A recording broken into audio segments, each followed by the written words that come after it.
Hello दोस्तों, मैं लवलेश श्रीवास फिर से एक बार लवलेश मैथ्स में आपका स्वागत करता हूं। दोस्तों, आज हम देखने वाले हैं रेलगाड़ी ट्रेन से संबंधित जितने भी कॉन्सेप्ट होंगे उन कॉन्सेप्ट को देखेंगे और ऐसा अप्रोच देखेंगे जो आपके एग्जाम के लिए बहुत ही ज्यादा हेल्पफुल रहेगा। दोस्तों, पहला हम देखेंगे इसके कुछ इंपॉर्टेंट कॉन्सेप्ट ये है कि to convert kilometre per hour to metre per second we multiply it by 5/18। ठीक है, जब भी आपको किलोमीटर प्रति आवर को मीटर प्रति सेकंड में बदलने के लिए बोला जाए तो हम किससे गुणा करेंगे दोस्तों? तो हम कहेंगे भाई 5/18 से गुणा किया जाता है। ठीक है, दूसरा चीज हम देखेंगे to convert metre per second to kilometre per hour. यहाँ पर आवर करना है ना, per hour we multiply it by 18/5। या हम लिख सकते हैं कि मीटर प्रति सेकेंड को किलोमीटर प्रति आवर में है ना, यहाँ पर लिखना आवर में बदलने के लिए 18/5 से गुना किया जाता है। तो दोस्तों, हमारे पास एक चीज तो होना चाहिए, जब भी आपको कोई डेटा मीटर प्रति सेकंड में दे रखा है, मीटर प्रति सेकंड में, और इसको हमको कन्वर्ट किस में करना है, तो मैंने कहा भाई किलोमीटर प्रति आवर में क्या करना है, बदलना है। ठीक है, मीटर प्रति सेकंड में कोई डेटा दिया गया है ना, और इसको हमको कन्वर्ट करना है किसमें, किलोमीटर प्रति आवर में। तो मेरे प्यारे भाई, हमेशा याद रखना, हम क्या कर रहे हैं, बड़े डाटा, छोटे डाटा से किस में कन्वर्ट कर रहे हैं, इसको बड़े डाटा में, है ना। मीटर प्रति सेकंड छोटा लगता है यूनिट में, है ना, किलोमीटर प्रति आवर बड़ा होता है। तो कोशिश ये करना कि जब छोटे से भी हम बड़े मान तक पहुंचे तो हम किससे गुणा करेंगे, ऊपर में बड़े को रखेंगे और नीचे में छोटे को रखेंगे। मतलब हम किससे गुणा करेंगे मेरे प्यारे भाई, 18/5 से हम क्या कर देंगे, गुणा कर देंगे। दूसरी चीज हम यहाँ पर और देखेंगे कि जब भी हमको किलोमीटर प्रति आवर में किलोमीटर प्रति आवर को कन्वर्ट किस में करेंगे, मीटर प्रति सेकंड में कन्वर्ट करेंगे, मीटर प्रति सेकंड। अब हम ये कहेंगे किलोमीटर जो प्रति आवर है ये बड़ा यूनिट है ना, और हम किलोमीटर प्रति आवर को किस में कन्वर्ट कर रहे हैं, तो हम कन्वर्ट कर रहे हैं मीटर प्रति सेकंड में। मतलब बड़े यूनिट से उसको छोटे यूनिट में कन्वर्ट कर रहे हैं। तो मेरे प्यारे भाई, जब बड़े से आप छोटे में कन्वर्ट करोगे तो छोटे ऊपर में रहना चाहिए और नीचे में कौन सा अंक रहना चाहिए, बड़े अंक रहना चाहिए। तो इस प्रकार से जब भी आपको मीटर प्रति सेकंड, चूंकि छोटा यूनिट है, इसको हम बड़े यूनिट में कन्वर्ट करेंगे किलोमीटर पर आवर में, तो 18/5 से गुणा करना है। और जब आपको किलोमीटर प्रति आवर मतलब बड़े यूनिट को जब छोटे यूनिट में कन्वर्ट करना है तो किससे गुणा करना है, 5/18 से। क्लियर है? तो आप एक चीज समझ जाना कि भाई जब छोटे को हम छोटे यूनिट को बड़े यूनिट में कन्वर्ट करेंगे तो बड़ा अंक ऊपर में रहना चाहिए, और बड़े यूनिट को जब छोटे यूनिट में कन्वर्ट करेंगे तो छोटा अंक आपके क्या होने चाहिए, ऊपर में रहना चाहिए। बाकी आपको गुणा 18/5 या 5/18 से करना, इतना तो आपके पास आपको पता होना चाहिए। क्लियर है भाई? दूसरा कॉन्सेप्ट ये देख लेते हैं हम, ध्यान देना कि जब भी कोई रेलगाड़ी किसी पोल को, किसी खंबे को, या किसी पेड़ या किसी व्यक्ति को, वो भी स्थिर व्यक्ति को पार करे तो ट्रेन खुद की लंबाई के बराबर लंबाई को पार करती है। यहाँ पर दिया गया है कि व्हेन अ ट्रेन क्रॉसेस अ पोल और a person it crosses its own length, है ना, खुद की लंबाई को। मतलब जब कोई रेलगाड़ी किसी खंबे या व्यक्ति को पार करती है तो खुद की लंबाई को पार करते हैं। क्लियर है? दूसरा चीज हम देखेंगे कि जब भी कोई ट्रेन मान लो किसी पुल को पार करे या किसी प्लेटफॉर्म को पार करे, अब भाई पुल को पार करे या प्लेटफॉर्म को पार करे तो पुल या प्लेटफॉर्म की अपनी खुद की लंबाई होती है ना। तो इस केस में क्या होगा, ट्रेन खुद की लंबाई को तो पार करेगी ही, साथ में उस पुल या पोल की लंबाई को भी पार करती है।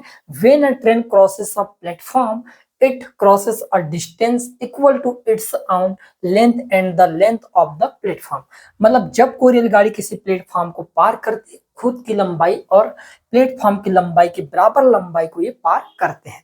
इतना हमको पता होना चाहिए। अब हम ये चीज देखेंगे कि भाई जैसे मान लो हमने ये देखे पहले वाले कॉन्सेप्ट के अनुसार, केस 1 के अनुसार यदि मैं बात करूं तो आप कहोगे केस 1 में हम एक चीज देखे हैं कि ये हमारे पास एक ट्रेन दिया गया है, ठीक है भाई, और ये ट्रेन किसी पोल को पार करिए, पोल को, तो भाई यहां से स्टार्ट हो, ये मान लेते हैं यहां पर है पोल, ठीक है।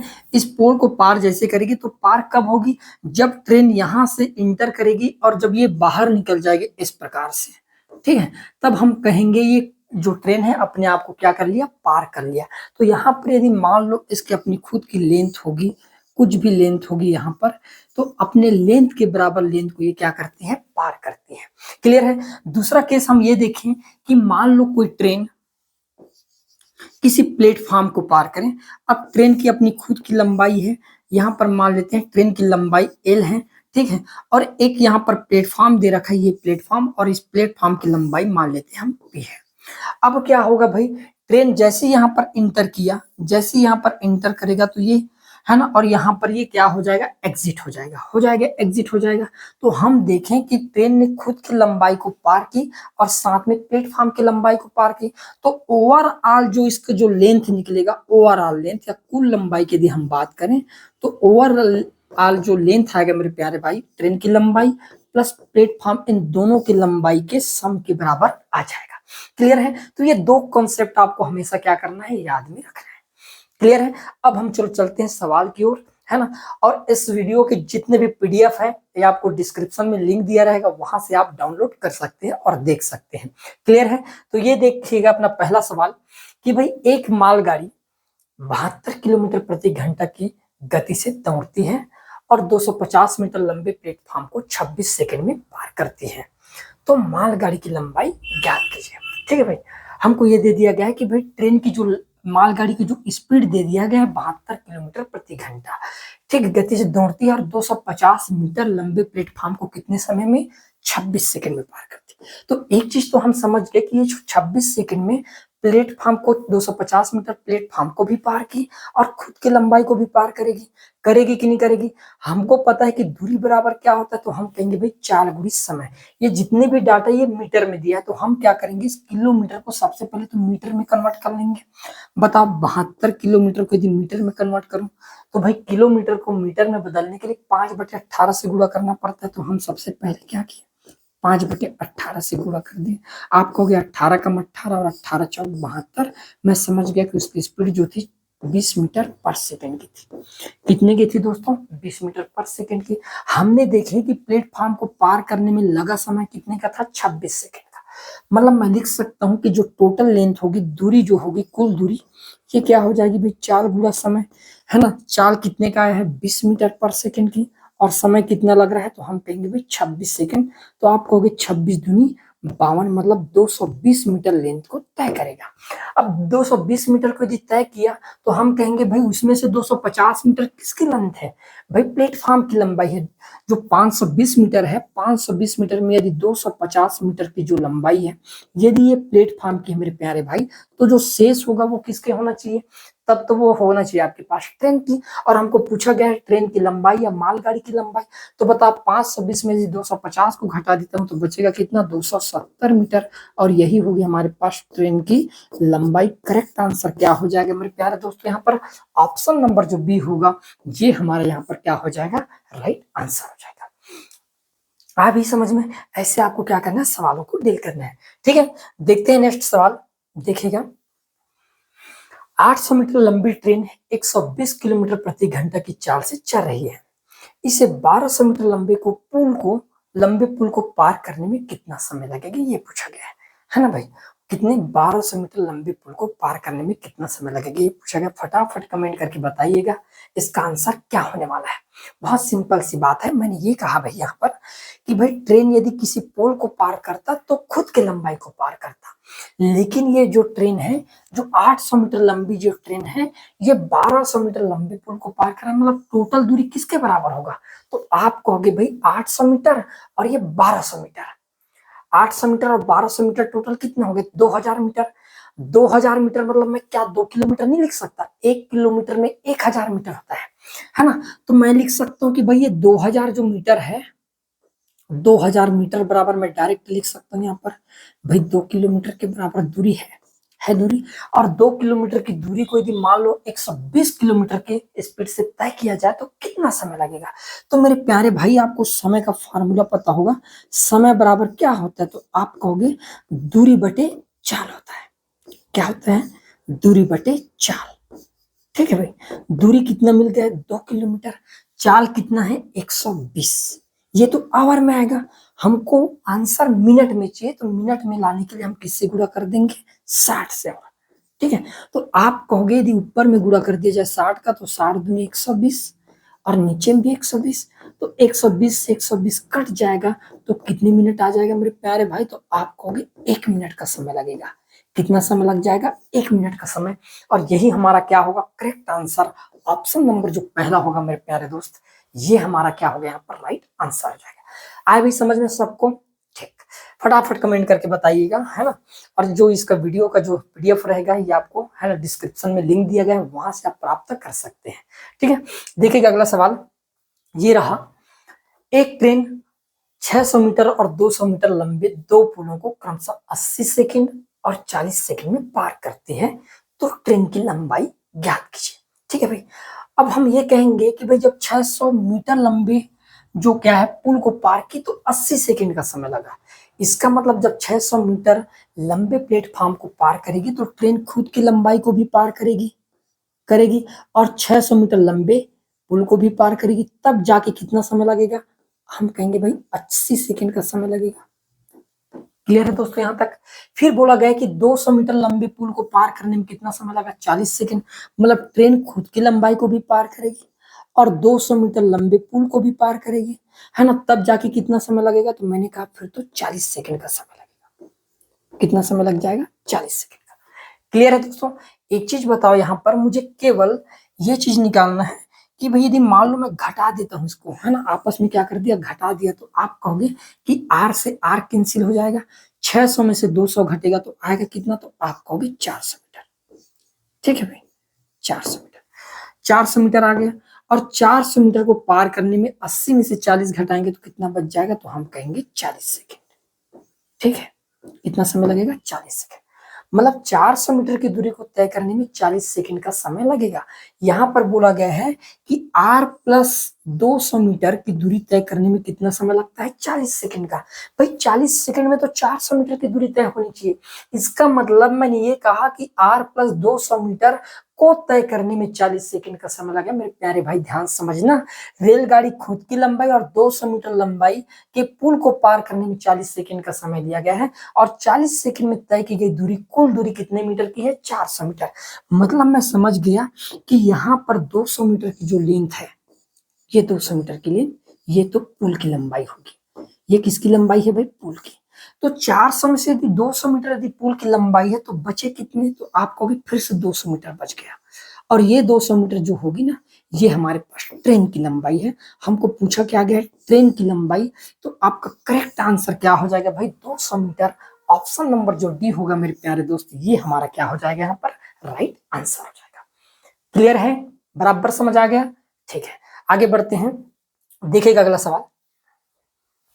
90 किलोमीटर प्रति घंटा की चाल से चल रही एक रेलगाड़ी एक बिजली के खंभे को 18 सेकंड में और एक प्लेटफॉर्म को 65 सेकंड में पार करती है, तो प्लेटफॉर्म की लंबाई कितनी है? ये हमको निकालना है।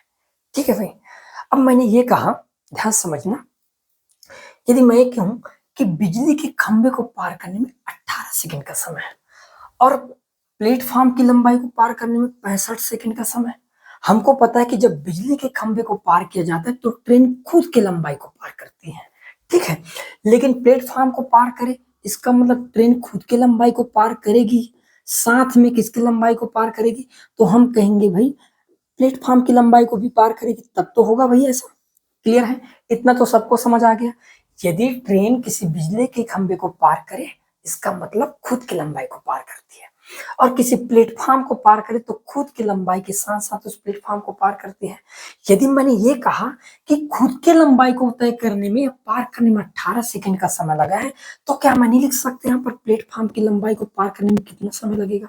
तो आप कहोगे भाई 65 में से मैं 18 कम कर देता हूँ।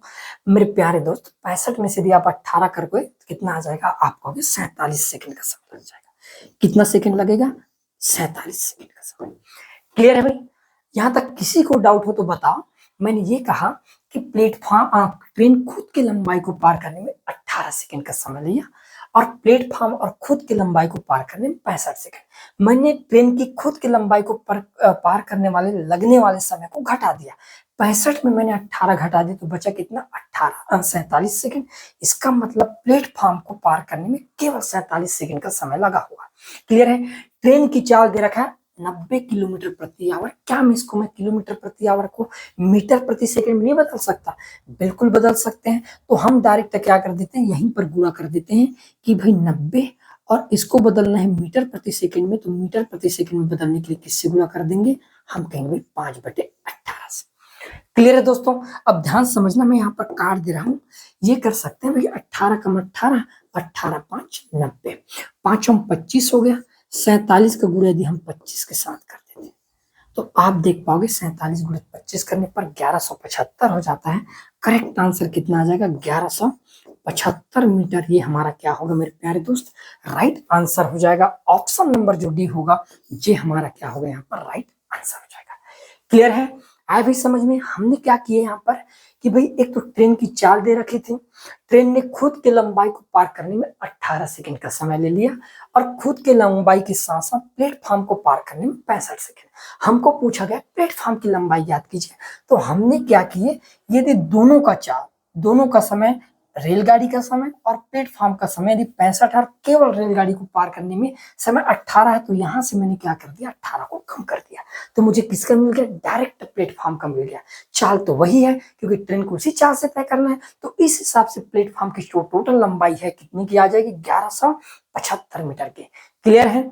देखिएगा अगला सवाल दे रहा, एक ट्रेन एक समान गति से चलती है और 350 मीटर लंबे प्लेटफॉर्म को 15 सेकंड में और 430 मीटर लंबे एक और स्टेशन को 23 सेकंड में पार करती है, तो ट्रेन की गति क्या है। यहाँ पर हमको ट्रेन की स्पीड मिल जाए तो हमारा काम आसान हो जाए।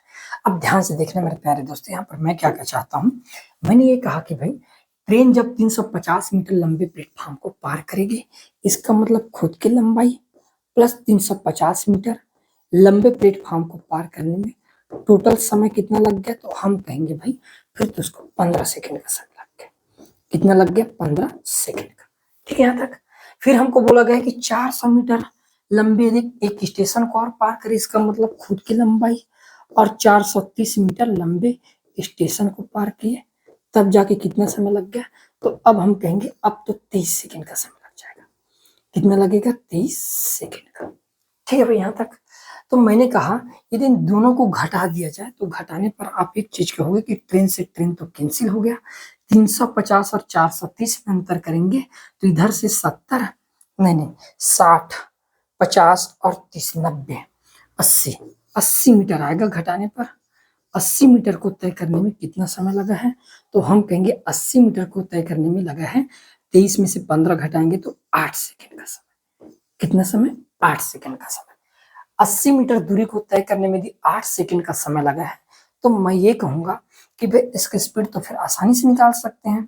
ठीक है, स्पीड आसानी से निकाल लेंगे। कैसे निकालेंगे, तो यदि हम कहें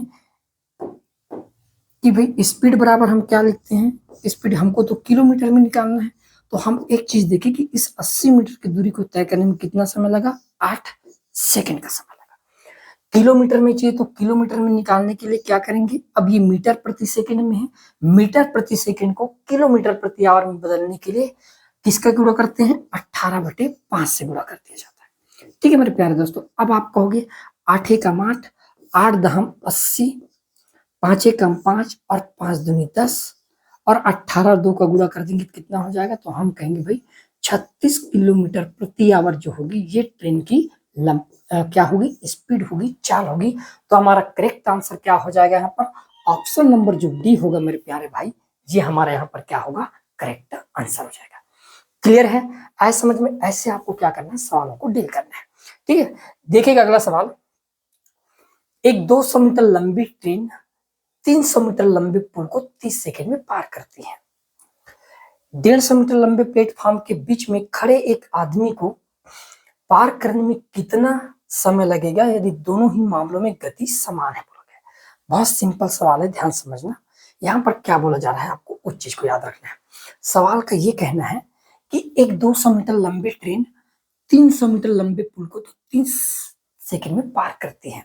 ठीक है, और 150 मीटर लंबे प्लेटफॉर्म के बीच में खड़े एक आदमी को, मतलब केवल आदमी की बात कर रहा है, ये 150 मीटर लंबे प्लेटफॉर्म की बात नहीं कर रहा है, को पार करने में कितना समय लगेगा यदि दोनों ही मामलों में गति कैसा है, एक जैसा है तब। ठीक है भाई, तो हम एक चीज कहेंगे कि 200 मीटर लंबे ट्रेन 300 मीटर लंबे पुल को कितने समय में पार कर ली, 30 सेकंड में पार कर लेते हैं। तो हम एक चीज कहेंगे कि भाई टोटल लेंथ कितने के बराबर हो जाएगा, तो हम कहेंगे कि भाई 200 मीटर ये तो ट्रेन की लंबाई हुई, 300 मीटर ये तो प्लेटफॉर्म की लंबाई हुई। इसका मतलब टोटल कितना हो गया, 2 और 3 500 मीटर। तो 500 मीटर को पार करने में कितना समय लग गया है, आप कहोगे 30 सेकंड का समय लग गया। कितना समय लग गया, 30 सेकंड का समय। 150 मीटर लंबे प्लेटफॉर्म के बीचों बीच यदि कोई व्यक्ति खड़ा है और बोला गया कि प्लेटफॉर्म को नहीं बल्कि किसको पार करने, केवल उस व्यक्ति को पार करना है, मतलब ट्रेन खुद की लंबाई को पार करेगी। खुद की लंबाई को पार करेगी मतलब यहां से हम 5 से पहले तो काट ही देते हैं, उसके बाद काम आसान हो जाएगा। 5 से काटेंगे तो 5 छक्के, है ना, 5 से भी हम काटते हैं तो आप देख पाओगे कि हो गए 5 छक्के 6 सेकंड में कितना, तो हम कहेंगे 6 सेकंड में ये हो जाएगा 500 मीटर। ठीक है, हमको निकालना क्या है भाई, हम कहेंगे कि एक खड़े व्यक्ति को पार करना, खड़े व्यक्ति को पार करना मतलब ट्रेन की खुद की लंबाई की दूरी को पार करना, मतलब 100 मीटर पर 6 सेकंड, तो खुद की लंबाई ट्रेन की लंबाई 200 मीटर की है। तो 100 मीटर का यदि मान 6 सेकंड है तो 200 मीटर का मान कितना हो जाएगा, तो मैंने कहा 12 सेकंड। तो मेरे प्यारे दोस्तों उस व्यक्ति को पार करने में कितना समय लगेगा, तो मैंने कहा 12 सेकंड का समय लगा। ऑप्शन नंबर जो सी होगा मेरे प्यारे भाई, ये हमारा यहाँ पर क्या होगा, करेक्ट आंसर हो जाएगा। क्लियर है भाई, ऐसे आप क्या करोगे, सवाल को आपको बनाना है। ठीक है, देखिएगा अगला सवाल। 150 मीटर और 130 मीटर लंबी दो ट्रेनें एक दूसरे के विपरीत दिशा में चलती हुई 7.2 सेकंड में एक दूसरे को पार कर लेती हैं। दोनों की गतियों का योग प्रति घंटा कितना होगा बोला गया है। ठीक है, हमको कंप्लीट क्या निकालना है, स्पीड निकालना है, वो भी दोनों का जुड़ा हुआ। मैंने ये कहा कि एक रेलगाड़ी इस डायरेक्शन से और एक रेलगाड़ी इस डायरेक्शन से, दोनों एक दूसरे के विपरीत आ रहे हैं, यही बात है ना। एक रेलगाड़ी की जो लंबाई है ये कितने की है, तो मैंने कहा 150 मीटर की है, और दूसरी रेलगाड़ी की लंबाई कितनी की, तो आप कहोगे फिर तो 130 मीटर की है। ठीक है भाई, तो जब दोनों विपरीत दिशा में आए, ये तो दूरी जुड़ना ही है, दूरी तो जुड़ेगा, तो टोटल दूरी क्या हो गया, तो भाई टोटल जो दूरी है हमारे पास 150 मीटर और 130 मीटर कितने के बराबर हो गया, मैंने कहा 280 मीटर के बराबर हो गया। और इस 280 मीटर की दूरी को तय करने में कितना समय लिया गया है, 7.2 सेकंड का। तो मैंने कहा 7.2 से क्या कर देता हूँ, भाग देता हूँ। दूरी बटे समय क्या कहलाता है मेरे प्यारे भाई, तो आप कहोगे फिर तो ये स्पीड कहलाता है। क्या कहलाता है, स्पीड। अब हम क्या करेंगे, यहाँ पर दशमलव है और दशमलव को यहाँ पर कुछ करते नहीं है। देखो क्या बोला गया है, किलोमीटर में निकालना है, ये आपके पास मीटर और सेकंड में, तो किलोमीटर में बदलने के लिए किससे गुणा कर देंगे, डायरेक्ट 18/5 से गुणा कर देते हैं। ठीक है भाई, यहाँ तक। अब मैंने क्या कहा कि यदि मैं ये कहूं आपसे कि ये दशमलव को हटाकर यहाँ पर मैं क्या कर देता हूँ, 0 लगा देता हूँ। यदि अब मैं काटूं 18 से, 18 दहम 180, और 18 से काटेंगे तो 18 चौके 72, 5 से कट जाएगा भी, 5 एकम 5, 5 दूनी 10, 4 से कट जाएगा, 4 सत्ते 28, कितने बार में, 70 बार में। 70 का गुणा 2 के साथ करेंगे मेरे प्यारे दोस्त, कितना हो जाएगा, तो आप कहोगे 70 दूनी कितना हो जाता है, तो मैंने कहा 70 दूनी होता है 140 किलोमीटर प्रति आवर। यही होगी उन दोनों ट्रेनों के सापेक्ष जो वेग होगा, इस प्रकार से निकाला जाएगा, कितने के बराबर, 140 किलोमीटर प्रति घंटा। ऑप्शन नंबर जो बी होगा ये हमारा यहाँ पर क्या होगा, राइट आंसर आ जाएगा। क्लियर है भाई, आगे बढ़ते हैं, देखिएगा अगला सवाल। 120 मीटर लंबी ट्रेन ए 20 मीटर प्रति सेकंड की गति से चल रही है और 130 मीटर लंबी ट्रेन बी विपरीत दिशा में 30 मीटर प्रति सेकंड की गति से चल रही है। तो ट्रेन बी द्वारा ट्रेन ए को पार करने में लिया गया समय क्या है। अब दोनों गतिशील है, एक यदि स्थिर होता तो केवल हम एक स्पीड को लेते, लेकिन यहाँ पर दोनों क्या है, गतिशील है। इसका मतलब मैं ये कह सकता हूँ, यदि मैं ये कहूँ कि एक तो आपको दे रखा है कि 120 मीटर, ठीक है, लंबी ट्रेन कितने की स्पीड से, मैंने कहा 20 मीटर पर सेकंड की स्पीड से चल रही है, और एक दूसरी जो ट्रेन है ये, है ना, ये 130 मीटर लंबी ट्रेन है और ये कितने की स्पीड से चल रही है, तो हम कहेंगे भाई 30 मीटर प्रति सेकंड की स्पीड से चल रही है, 30 मीटर प्रति सेकंड की स्पीड से। ठीक है भाई, ये अब हम क्या करेंगे कि यदि दोनों एक दूसरे के विपरीत चल रहे हैं तो दोनों दूरी को हम कॉमन कर लेते हैं, है ना, क्योंकि ट्रेन जो है एक दूसरे की दूरी को तय करेगी, तो 120 और 130 दोनों देंगे तो कितना होगा आप कहोगे कि फिर ये तो 250 मीटर हो गया। दोनों चाल आपस में जुड़ जाएंगे तो 20 और 30 कितना हो जाएगा, तो आप कहोगे फिर तो ये 50 हो जाएगा। हमको किसमें निकालना है, समय निकालना है क्या, ठीक है, समय निकालना है, ठीक है, समय निकालना है। तो अब हम क्या करेंगे, ये हो गया आपके पास मीटर पर सेकंड।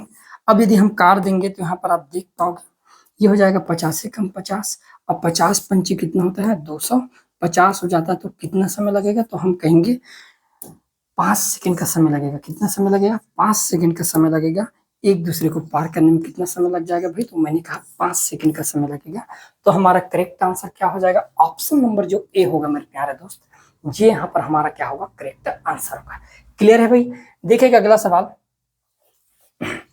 एक ट्रेन विपरीत दिशा में जा रहे एक आदमी को 12 सेकंड में पार करती है। एक ट्रेन विपरीत दिशा में जा रहे एक आदमी को 12 सेकंड में पार करती है और आदमी की गति 10 किलोमीटर प्रति घंटा दे रखा है। आदमी की गति कितनी की है, 10 किलोमीटर प्रति घंटा की। यदि ट्रेन की गति 62 किलोमीटर प्रति घंटा है तो ट्रेन की लंबाई मीटर प्रति सेकंड में क्या होगी।